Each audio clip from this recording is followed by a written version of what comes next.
हरे कृष्ण। आज स्पिनरिया 12 में आप सभी लोगों का स्वागत है। आपका दिन शुभ हो। आज दिनांक है 21 दिसंबर। दिन है रविवार। 5 मास के शुक्ल पक्ष की द्वितीय तिथि। आज द्वितीय तिथि सुबह 9:11 से प्रारंभ हो रही है, जो कि अगले दिन सुबह 10:51 पर समाप्त होगी। और आज ब्रह्म मुहूर्त सुबह 5:32 से 6:20 तक रहेगा। सूर्योदय होगा सुबह 7:07 पर। सूर्यास्त होगा शाम 5:41 पर। और आज राहु काल शाम 4:30 बजे से 6 बजे तक रहेगा। आज आप सुनेंगे 5 मास अध्याय 17 की कथा। 5 मास अपने अंतिम चरण की ओर बढ़ रहा था। शीतल वायु में भी भक्ति की ऊष्मा स्पष्ट अनुभव की जा सकती थी। नगर, ग्राम और वन प्रांत हर स्थान पर भगवान श्री हरि के नाम का गुंजन हो रहा था, जो कि इस पवित्र मास में नियम, व्रत और कथा का श्रवण करता उसके जीवन में अद्भुत परिवर्तन देखने को मिलते। भक्त चंद्रकेतु का जीवन। इसी काल में चंद्रकेतु नामक एक साधारण किंतु अत्यंत श्रद्धालु भक्त रहता था। वह न तो बड़ा विद्वान था और न ही उसके पास अपार धन संपत्ति थी, किंतु उसके हृदय में भगवान नारायण के प्रति निष्कपट प्रेम था। वह प्रतिदिन प्रातः ब्रह्म मुहूर्त में उठकर स्नान करता, तुलसी के पत्ते अर्पित करता और ओम नमो नारायण मंत्र का जाप करता। उसका जीवन कठिनाइयों से भरा था। व्यापार में हानि, परिवार में अशांति और समाज की उपेक्षा, सब कुछ उसने सहा, पर कभी ईश्वर से शिकायत नहीं की। वह मानता था कि जो भी प्रभु देते हैं वह हमारे कल्याण के लिए ही होता है। 5 मास आरंभ होते ही चंद्रकेतु ने दृढ़ संकल्प लिया कि वह पूरे मास नियम पूर्वक व्रत करेगा। वह केवल एक समय सात्विक भोजन करता, क्रोध, निंदा और अहंकार का त्याग करता। प्रतिदिन संध्या के समय वह पास के विष्णु मंदिर में जाकर दीपदान करता। नगर के लोग उसका उपहास करते, इतने ठंड में व्रत करेगा तो बीमार पड़ जाएगा, भगवान से कुछ मांगता भी नहीं, फिर यह सब क्यों? पर चंद्रकेतु मुस्कुराकर कहता, मैं प्रभु से कुछ नहीं मांगता, बस स्वयं को उन्हें सौंपता हूँ।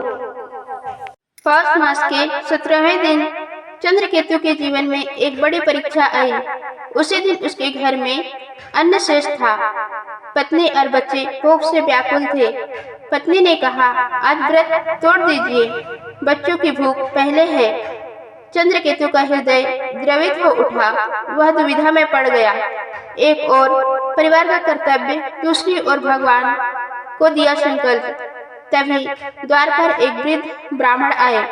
उन्होंने कहा, वत्स, मैं 3 दिनों से भूखा हूँ, यदि कुछ अन्न मिल जाए तो प्राण बच जाए। चंद्रकेतु बिना एक पल सोचे घर के भीतर गया और जो थोड़ा सा अन्न था वह सब उस ब्राह्मण को दे दिया। पत्नी की आंखों से आंसू बहने लगे, पर उसने विरोध नहीं किया। ब्राह्मण ने भोजन किया और जाते जाते कहा, वत्स, तेरा त्याग तुझे शीघ्र ही प्रभु साक्षात्कार तक ले जाएगा। ब्राह्मण के जाते ही चंद्रकेतु परिवार सहित प्रभु के चरणों में बैठ गया। उसने कहा, हे नारायण, आज मैंने सब कुछ आपको सौंप दिया।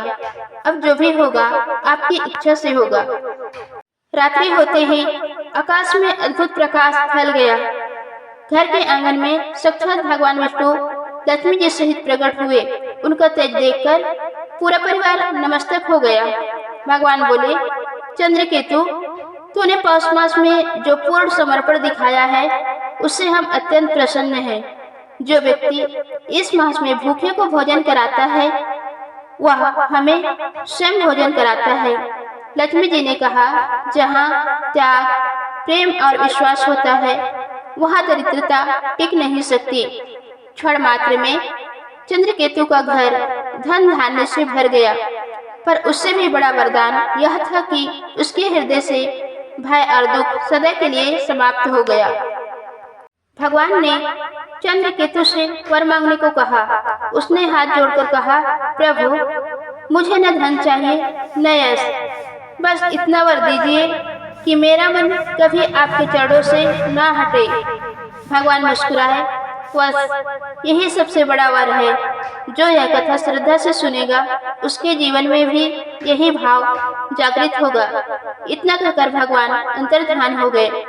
अगले दिन यह घटना पूरे नगर में फैल गई। जो लोग पहले चंद्रकेतु का उपहास करते थे वे अब उससे भक्ति का मार्ग पूछने लगे। 5 मास की इस कथा से नगर में दान, सेवा और नाम स्मरण की परंपरा चल पड़ी। इस अध्याय से हमें यह शिक्षा मिलती है कि 5 मास में किया गया छोटा सा त्याग भी अनंत फल देता है। भगवान धन नहीं भाव देखते हैं। पूर्ण समर्पण से ही सच्ची नारायण कृपा प्राप्त होती है। भूखे को भोजन कराना सबसे बड़ा पुण्य है। जो व्यक्ति 5 मास कथा के इस 17वें अध्याय को श्रद्धा से पढ़ता या सुनता है उसके जीवन से दरिद्रता, भय और मानसिक क्लेश दूर हो जाते हैं तथा अंततः उसे भगवान नारायण की भक्ति प्राप्त होती है। तो दोस्तों, ये थी आज की वीडियो। उम्मीद है आप लोगों को पसंद आई होगी। धन्यवाद।